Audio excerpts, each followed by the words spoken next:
सर्वप्रथम एका भांड्यामध्ये तेल घालून घ्यायचं. मग त्यात जिरं घालायचं.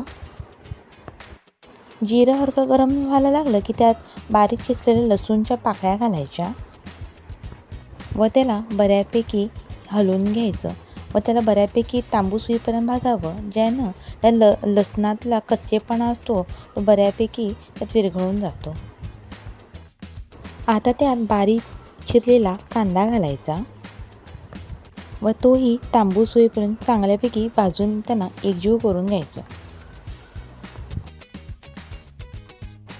आता त्यात बारीक चिरलेला टॅमॅटो घालून घ्यायचा आणि त्याला सगळ्याला एकजीव करून घ्यायचं.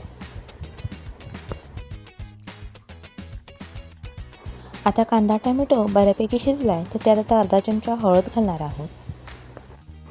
2 चमचे लाल तिखट घालत आहोत व चवीनुसार मीठ घालून घेत आहोत.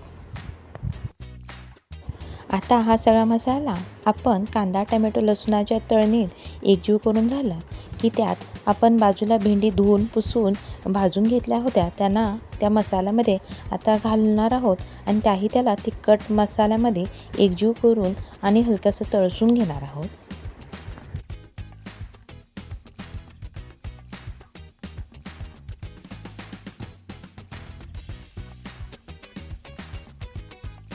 त्यात 2 आंबट अशी भेंडसोलं घालणार आहे.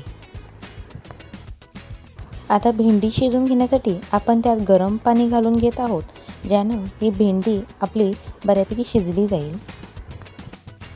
आता 5 ते 10 मिनिटात आपली भाजी शिजली आहे हे तुम्ही बघू शकता. त्यात आता आपण बारीक किसलेलं खोबरं घालणार आहे.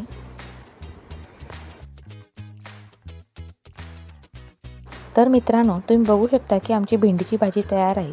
तुम्हाला आमची भाजी आवडली असेल तर नक्की आम्हाला लाईक, शेअर, सबस्क्राईब करा आणि तुमचं प्रेम आमच्यावर सतत व्यक्त करत राहा. धन्यवाद.